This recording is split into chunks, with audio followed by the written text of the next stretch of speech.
Hi guys, so welcome to the another lecture series of this session.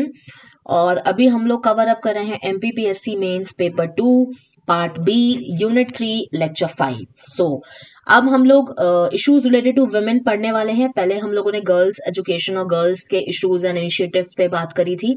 Now further we are going to cover the issues related to women. ठीक है, so without any further do let's just get started with the lecture. So for years, women have suffered the injustice and prejudice by society, but today, with the changing times, they have made a name for themselves. They have broken the shackles of gender stereotypes and stood to achieve their dreams and goals. ठीक है, अब इसमें हम for instance पे देखें, for example देखें तो बहुत सारे ऐसे एग्जाम्पल्स आज हमारे इंडिया में लाए करते हैं जिससे हम ये डेफिनेटली प्रूव कर सकते हैं that women are no longer पीछे देन दी मैन. ठीक है, तो वो आप ये बोल सकते हो दैट या they are standing equivalent to man.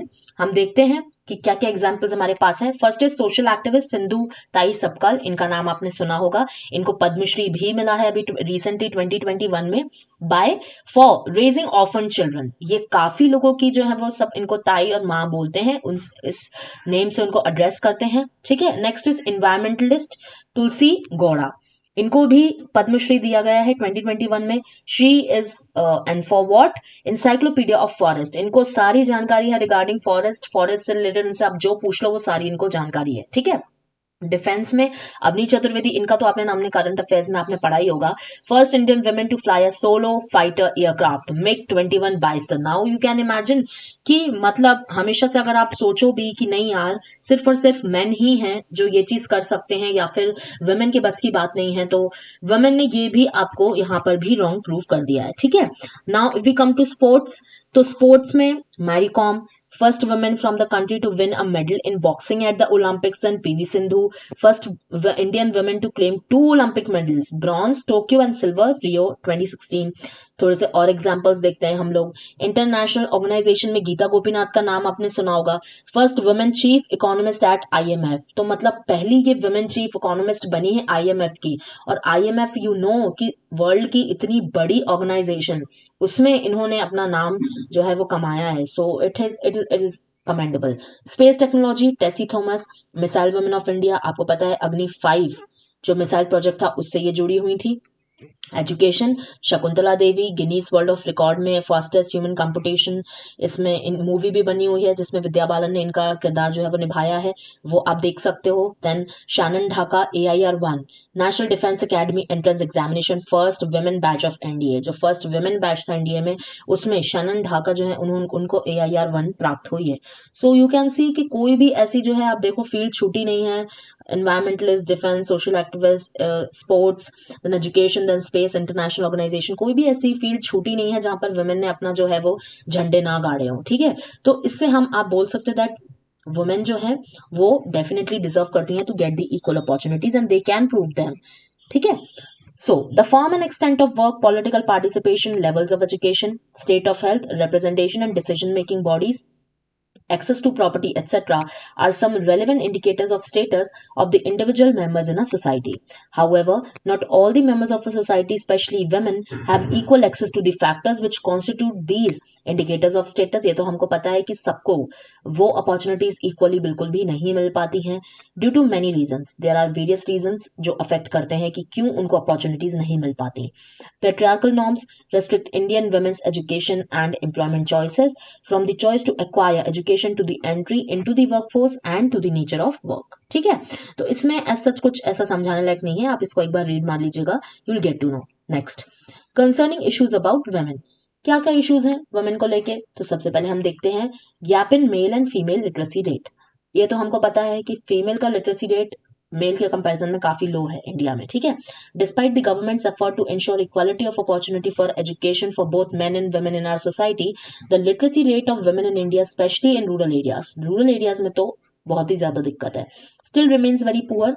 Schools in rural areas are at considerable distance, and in absence of strong local law and order, women find it unsafe to travel long distances for schooling. ठीक है, तो इतने दूर दूर schools होते हैं. अब mail तो अफोर्ड कर लेते हैं जाना, और मेल को कोई ऐसी दिक्कत भी नहीं है, सेफ्टी इश्यूज भी नहीं है, बट गर्ल्स को तो सेफ्टी इश्यूज होते हैं, वुमेन को सेफ्टी इश्यूज होते हैं।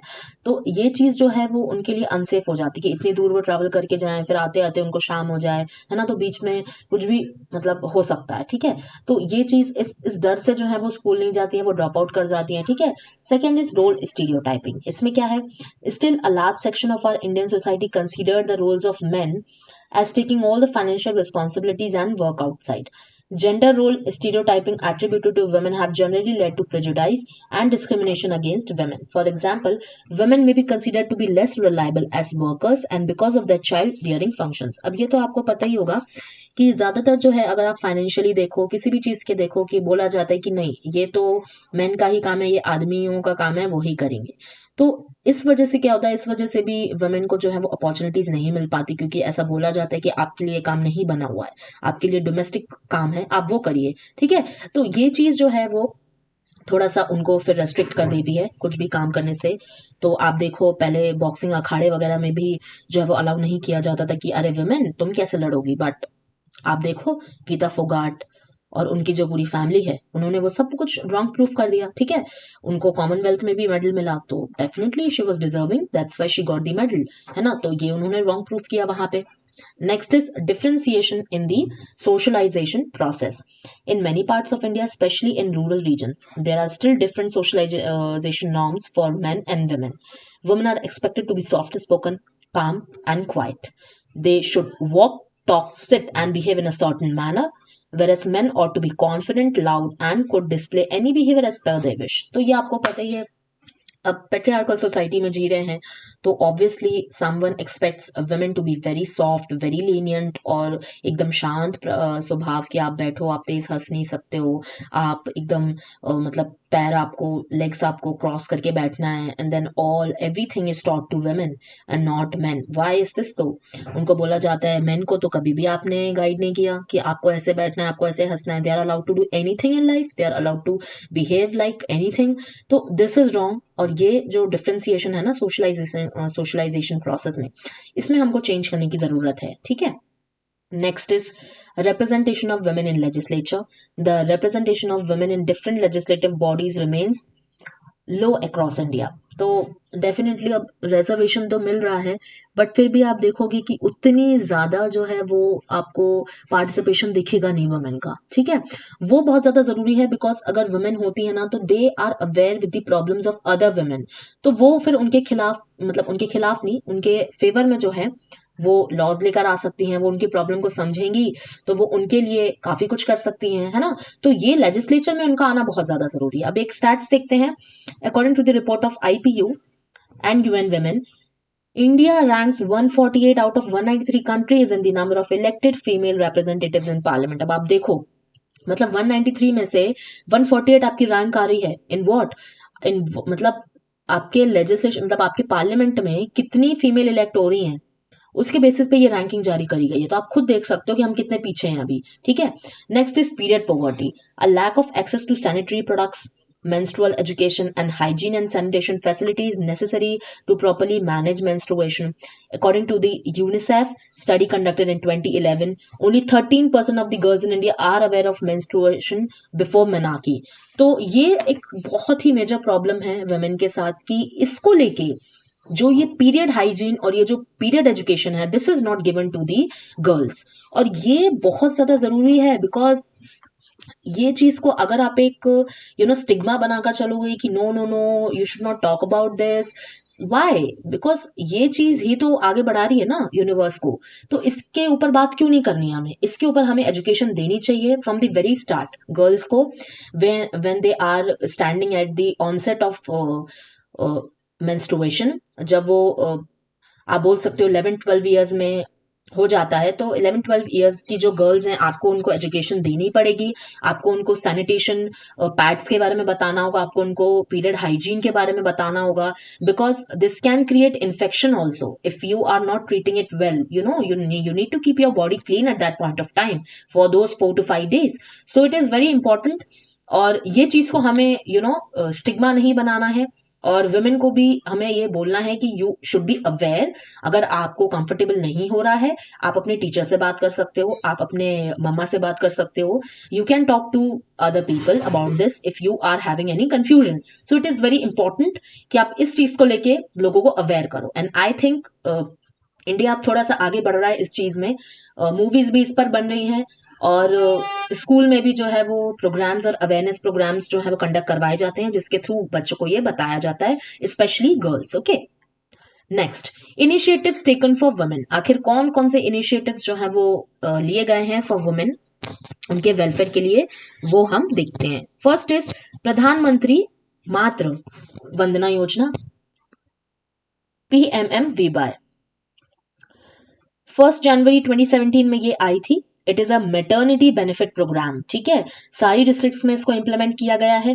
Cash benefits are provided to pregnant women in their bank account directly to meet enhanced nutritional needs and partially compensate for wage loss, ठीक है।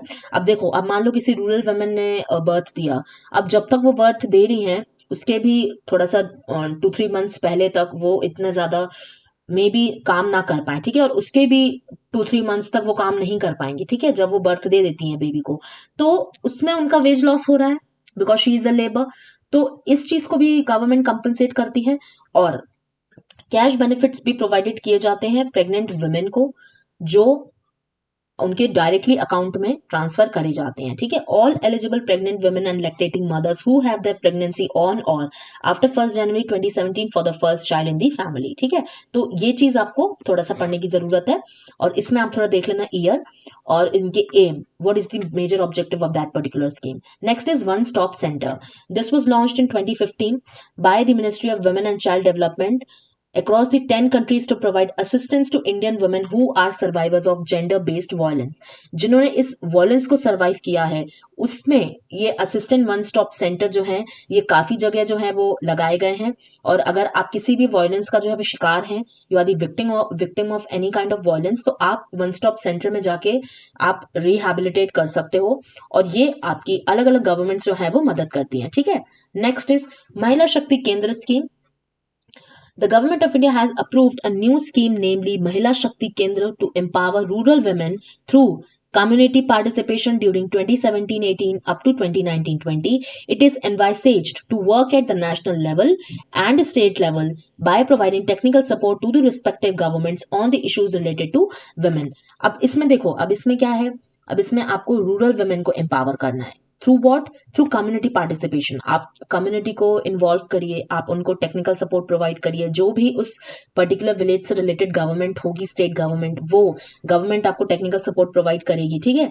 तो इसमें ये महिला शक्ति केंद्र ऐसे काम करता है, आपको एम्पावर करना है। शक्ति इज वॉट, एम्पावरमेंट, ठीक है। Now next, Beti Bachao Beti Padhao. ये तो आपको पता ही है, ये काफी फेमस स्कीम है, और जनवरी 2015 में इसको तो आपको लिखना ही लिखना है जब भी वुमेन और गर्ल्स की बात आती है। तो with the aim to address sex selective abortion and the declining child sex ratio which was at 918 for every 1000 boys in 2011। तो इसको जो है वो सेक्स सिलेक्टिव अबॉर्शन को रोकने के लिए बेटी बचाओ बेटी पढ़ाओ जो है वो लॉन्च करी गई थी, क्योंकि ज्यादातर जो है वो जब पता चल जाता है पेरेंट्स को कि they are going to deliver a baby girl, तो वो अबॉर्ट करवा देते हैं। So in order to prevent that abortion, in order to just stop that abortion, ये स्कीम लॉन्च करी गई, ठीक है, और it is totally illegal. Then next is Swadhar Graha, a scheme for women in difficult circumstances were launched by the Department of Women and Child Development in 2001 and 2. The scheme through the provisions of shelter, food, clothing, counseling, training, clinical and legal aid aims to rehabilitate women in difficult circumstances. तो Swadhar Graha, अब ग्रह you know home, तो ये चीज आपको है कि आप मतलब अगर आपको बहुत ज्यादा कहीं पे आप सर्वाइव नहीं कर पा रहे हो, आपको बहुत नेगेटिव माहौल में रह रहे हो, तो ये जो स्वधर ग्रह है, ये जो बनाया गया है department of Women and Child development के द्वारा, इसमें आप जा सकते हो। इसमें आपको खाना पीना, आपको रहने के लिए एक जगह, आपको देन क्लोथिंग, काउंसलिंग, ट्रेनिंग, आपको जो भी अगर क्लिनिकल एड की जरूरत है, आपको लीगल एड की जरूरत है, अगर आप किसी के अगेंस्ट जाना चाहते हो, बी इट योर हस्बैंड और बी इट योर एनीवन जिन्होंने आपके ऊपर वायलेंस किया हुआ है, अब्यूज किया हुआ है, तो आप उसमें ये लोग आपको गाइड करेंगे, ठीक है। Next is issues related to underprivileged person. अब ये हम देखेंगे कि हमारा जो वुमेन का टॉपिक है वो ऊपर कवर अप हो गया है। अब हम देखने वाले हैं issues related to underprivileged person. The life of an underprivileged class in India is unfathomably miserable. Our country has huge economical gap between every class. They do not have the basic things like food, clothing, shelter for the survival. So ये तो हमें पता ही है, काफी time से जो है वो लोगों के पास खाना पीना, ये बेसिक चीजें, बेसिक नेसेसिटी भी नहीं होती हैं, ठीक है। Living the talk of quality food, sometimes they do not get food for days, काफी दिन हो जाते हैं उनको खाने को भी नहीं मिलता है, ठीक है। तो आप खुद सोच सकते हो, जब एक इंसान खाने के लिए इतना ज्यादा जो है वो स्ट्रगल कर रहा है, तो वो क्या ही आगे के बारे में सोचेगा, क्या ही वो अपना फ्यूचर के बारे में सोचेगा, ठीक है। उसके लिए 2 टाइम का खाना ही बहुत बड़ी बात हो जाती है। Next, they are ignorant because they are illiterate and that is why they often get crushed between political and economical wheels of our country since they are struggling with their day to day life, with their day to day basic necessities, food, clothing. तो वो उनके पास इतना time नहीं है कि वो आपके political agenda के बारे में डिस्कस करें, वो आपके इकोनॉमिक एजेंडा के बारे में डिस्कस करें, वो जीडीपी के बारे में डिस्कस करें। कहाँ से डिस्कस करेंगे? उनको खाने के लिए मिल जाए वही उनके लिए बहुत बड़ा डिस्कशन हो जाएगा, वही उनके लिए सबसे बड़ी उपलब्धि होगी उस दिन की, ठीक है। तो वो डे टू डे स्ट्रगल करते हैं, तो ऐसे ऐसे ऐसे जो है उनका सारा टाइम निकल जाता है और फिर वो कभी भी मेन स्ट्रीम में ऐड नहीं हो पाते। Very few of them get educated and that also not to a very high level, बहुत ही कम ऐसा हो पाता है। And after all these are society does not let them savour their social and human rights. In my personal opinion it is the duty of we educated people to at least get one underprivileged family out of their miserable life and connect them to our mainstream society. तो ये हमारा एक आप बोलोगे फर्ज बनता है, it is our duty, कि हम अगर किसी पोस्ट पे पहुंचते हैं या फिर अगर पोस्ट पे नहीं भी पहुंच पा रहे हैं, अगर हम इतने सक्षम हैं, इफ वी आर एबल, कि अगर हम कोई भी एक अंडर प्रिविलेज पर्सन को मतलब उनको मदद कर सकते हैं, we can afford food for them, हम उनको क्लोथिंग प्रोवाइड कर सकते हैं, तो हमको डेफिनेटली करनी चाहिए, ठीक है। बिकॉज एक इंसान की भी, एक इंसानियत नाम की भी कोई चीज होती है, ह्यूमैनिटी भी कोई चीज होती है, और एक इंसान का दूसरे इंसान के प्रति भी कोई कर्तव्य बनता है, ठीक है। तो ये चीज हमें देखने लायक है और इस चीज पे हमें खास ख्याल रखना ही होगा, ठीक है। नेक्स्ट, नाउ इश्यूज हम लोग देख रहे हैं, क्या क्या इश्यूज हैं। Dissemination and public education, since they belong to the backward society they are not aware of the fact that education is important for them. अब बैकवर्ड सोसाइटी से बिलोंग करते हैं, उनकी सोसाइटी में जो भी लोग रहते हैं वो मोस्टली अनएडुकेटेड रहते हैं, और वो आप देखोगे कि वो ऐसे ही काम करते रहते हैं, कुछ भी काम वो अपने मन से करते रहते हैं, तो उनको ये लगता है कि यार maybe we are also meant for this, है ना, एजुकेशन करके हम क्या करेंगे, तो पैसे कमा लेते हैं। तो ये चीज जो है फिर ऐसे उनकी कम्युनिटी आगे नहीं बढ़ पाती। They are not aware of many schemes that can fetch them many opportunities, of course they are not aware, क्योंकि कोई उन तक बात पहुंचाने वाला नहीं है, ठीक है। उन तक बात पहुंचती नहीं है कि आपको यहाँ से फंड मिल सकते हैं, आपको यहाँ पे आपको कुछ पैसे मिल सकते हैं, if you are coming below poverty line, तो आपको यहाँ से राशन मिल सकता है ना, आपको यहाँ पे हॉस्पिटल केयर मिल सकती है। तो ये सब चीजों की उनको जानकारी नहीं होती है, इसलिए वो इतना ज्यादा जो है वो सैड लाइफ मतलब स्पेंड करते हैं। वो ऐसा नहीं है कि गवर्नमेंट कुछ कर नहीं रही है, गवर्नमेंट करती है, बट उन तक बात ये पहुंच नहीं पाती है, ठीक है। तो हमें मे बी वो जो बीच का जो लूप होल है, ये जो बीच में जो एक बैकलैश बना हुआ है, वो खत्म करने की जरूरत है और उन तक डायरेक्टली बात पहुंचाई जाए, ऐसे हमें कम्युनिटी प्रोग्राम्स जो है वो लॉन्च करने होंगे। Next, lack of basic resources, since their earnings are not much they face difficulties affording for basic facilities such as food, water and basic sanitation facilities. They live in such congested areas, some even don't have home to live. उनको इतने या तो congested area में रहेंगे या फिर उनके पास घर नहीं होगा रहने के लिए। तो ये बहुत ही जो है वो आप बोलो कि खाने पीने से लेके बेसिक सैनिटेशन फैसिलिटीज भी नहीं होती हैं, बहुत ही वो लोग मतलब बहुत ही डर्टी एरियाज में रहते हैं और बहुत ही ज्यादा ऐसे एरियाज में रहते हैं जिसमें आप देखोगे कि डिजीज होना बहुत ही आम बात होती है, इसलिए बीमार वो लोग जल्दी जल्दी पड़ते हैं, ठीक है। Ignorant towards life, they are busy earning their livelihood so much that they don't realize that what they are missing out in their lives, and that's why they don't understand the importance of education in their lives. अब क्या होता है, वही बात आ जाती है ना कि जब इंसान को पेट भरने के लिए रोटी नहीं मिलेगी, अब जब आपका पेट भरा हुआ होता है तभी आप कुछ आपका सोच पाते हो, है ना। हमें भी भूख लगती है, हमें जब भूख लगती है तो हमारा पढ़ाई में मन नहीं लगता, जब हमारा पेट भरा होता है तो हमें अच्छा लगता है कि हाँ यार अब अच्छा लग रहा है। तो आप खुद सोचो ना, अगर वो स्टाफ करेंगे, they are suffering from starvation, तो उनके लिए पॉसिबल नहीं हो पाएगा कि वो कुछ और सोचें कि यार मुझे एजुकेशन करना है या फिर मुझे ये करना है, मुझे डिग्री करनी है, मुझे कॉलेज जाना है, कैसे सोच पाएंगे जब उनका पेट ही भरा हुआ नहीं है, जब वो इतना ज़्यादा स्ट्रगल करेंगे दो रोटी कमाने के लिए। तो इस वजह से जो है वो उनको टाइम नहीं मिल पाता कि वो अपनी फर्दर लाइफ पे काम कर सकें, और ऐसे ऐसे ऐसे जो है वो फिर समय निकलता चला जाता है और उनके बच्चे भी फिर यही काम करने को मजबूर होते हैं। Next is lack of awareness. They are not aware of their rights. Beneficiary programs running by the government for their welfare and hence they always remain backside. तो ये हमने पढ़ लिया कि बेनिफिशियरी प्रोग्राम्स को लेकर उनको पता नहीं होता है, इस वजह से जो है वो जान नहीं पाते हैं कि यार हमें क्या करना है क्या नहीं करना है। ठीक है, next is not willing to come up. They always try to adjust in their own world and they themselves don't make any effort. They feel whatever situation they are made for facing that situation only. वो इस चीज को accept कर लेते हैं, they accept that the situation is made for them और उनकी किस्मत में यही लिखा हुआ है, जबकि वो अपनी किस्मत बदल सकते हैं, बट कैसे, है ना। रिसोर्सेज की कमी है और रिसोर्सेज के साथ साथ उनको और भी चीज़ों की, बेसिक फैसिलिटीज़ की भी कमी होती है। तो ऐसी चीज़ें जब होंगी ना तो उनके लिए डबल हो जाता है स्ट्रगल, डबल हो जाती हैं चीज़ें। ठीक है, डबल उनको स्ट्रेस झेलना होता है, तो इस वजह से जो है वो आगे नहीं आ पाते हैं। अब नाउ ये हमारा हो गया, ये टॉपिक हमारा हो गया issues related to under privilege person. ठीक है, इसके हमने चीजें देख ली। अब हम आते हैं issues related to displaced groups. ठीक है, देखते हैं इंटरनल डिस्प्लेसमेंट का मीनिंग क्या होता है। Internal displacement describes the situation of people who have been forced to leave their homes but have not left their country. तो आपको पता है डिस्प्लेसमेंट होता है, काफी जगहों पे डिस्प्लेसमेंट किया जाता है और डिस्प्लेसमेंट के बहुत सारे रीजंस हो सकते हैं। ओके, कोई एक रीजन नहीं हो सकता, बहुत सारे मल्टीपल रीजंस हो सकते हैं। और डिस्प्लेसमेंट का मतलब क्या है, आपको अपना जो है ओरिजिनल घर छोड़कर जब आप दूसरे एरिया में ट्रांसफर करते हो वो आपका इंटरनल डिस्प्लेसमेंट कहलाता है। और क्योंकि आपने किसी कंट्री में डिस्प्लेसमेंट नहीं किया है इसलिए इसका जो नाम है वो है इंटरनल डिस्प्लेसमेंट। ठीक है, फैक्टर्स ऑफ डिस्प्लेसमेंट क्या हो सकते हैं। तो millions of people are uprooted from their homes or places of habitual residence each year in the context of conflict, violence, development projects, disasters and climate change and remain displaced with their country's borders. ठीक है, they are frequently deprived of adequate shelter, food and health services and often lose their property, land or their access to livelihoods. Nearly 5 million people were displaced in India in 2019. आप देख रहे हो 2019 में 5 million लोगों ने जो है वो डिस्प्लेसमेंट किया था, the highest in the world so far according to the Global Report on Internal Displacement GRID 2020।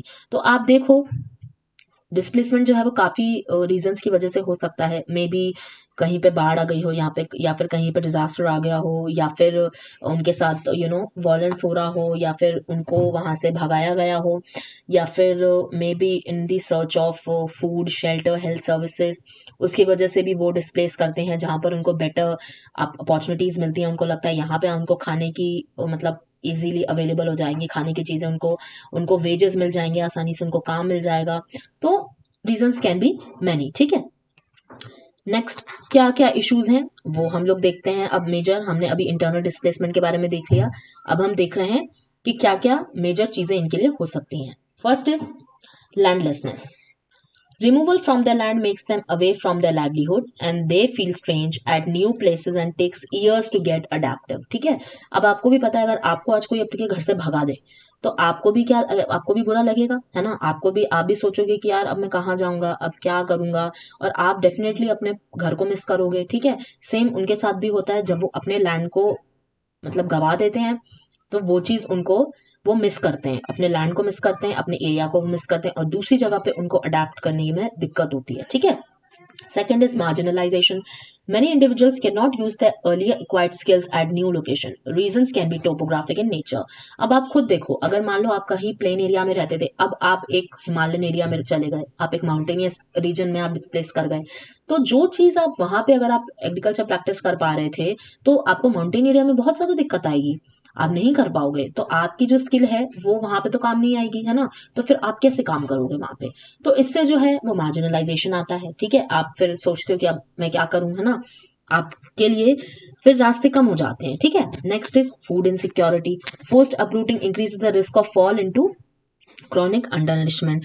तो बहुत ज़्यादा दिक्कत आती है फूड इनसिक्योरिटी की, आपको मे बी आपको जहाँ पहले खाना मिलता था अब दूसरी जगह जब आप गए हो तो वहाँ आपको खाना ना मिले। ठीक है, ये भी हो सकता है, ज़रूरी नहीं है कि आपने डिस्प्लेसमेंट किया है दूसरी जगह पे तो वहाँ आपको सारी चीज़ें जो है वो बनी बनाई मिल जाएंगी। ठीक है, चलो next, lack of access to common property of poor people is taken forcefully without informing. हमेशा जो है वो गरीबों के साथ ही जो है वो अन्याय होता आया है। तो क्या होता है कि उनको मे बी उनकी प्रॉपर्टी जो है वो विदाउट इन्फॉर्मिंग ले ली जाती है, फोर्सफुली जो है वो अबडक्ट कर ली जाती है। और ये चीज़ जो है बहुत गलत है, क्योंकि उनको हमें बताना जरूरी है, because they are also a human being. Okay, they deserve to know कि उनकी प्रॉपर्टी क्यों ली जा रही है। और अगर उनकी प्रॉपर्टी आप ले रहे हो तो आप उनकी प्रॉपर्टी दूसरी जगह उनको दो, और ऐसी जगह दो जो उनके लिए घातक साबित ना हो। ठीक है, ये चीज गवर्नमेंट को इंश्योर करने की जरूरत है, ये चीज उन लोगों को, उन स्टेक होल्डर्स को इंश्योर करने की जरूरत है जो उनकी प्रॉपर्टी जबरदस्ती ले रहे हैं। ठीक है, ये चीज हमको एक रेगुलेशन और मॉनिटरिंग के थ्रू ही हम कर पाएंगे। Next is social disintegration. When people are displaced, large commercial settlements are unorganized. ठीक है, ऑब्वियसली आप मे बी वहां पे हो सकता है उनकी पूरी कम्युनिटी, पूरी एक उनकी बहुत बड़ी टीम रहती हो जो एक तरह का काम करती हो। अब आपने दूसरी जगह उनको भिजवा दिया तो बहुत बड़ा सेटलमेंट आपने डिस्ट्रॉय किया, आपने अनऑर्गेनाइज कर दिया। मे बी पूरी कम्युनिटी एक साथ दूसरी जगह पे ना रह पाए, उनको टुकड़ों में कहीं ना कहीं रहना पड़े, है ना। तो ये चीज एक सोशल डिसइंटीग्रेशन पैदा करती है। ठीक है, वायोलेशन ऑफ फंडामेंटल राइट्स, ये तो मैंने आपको बता ही दिया ना।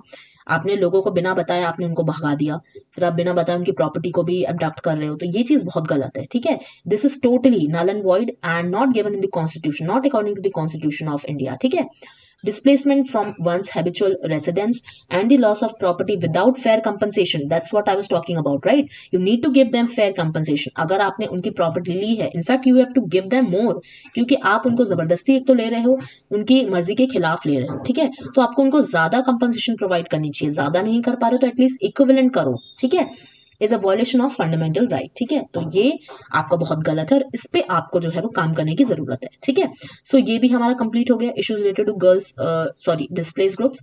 सो yeah, so this was it for today's video guys, and next video में हम लोग करेंगे जो नेक्स्ट हमारे टॉपिक्स होंगे इस यूनिट से लेके वो मे बी अब नेक्स्ट यूनिट ही स्टार्ट होगी, यूनिट 4 से हम लोग स्टार्ट करेंगे नेक्स्ट लेक्चर।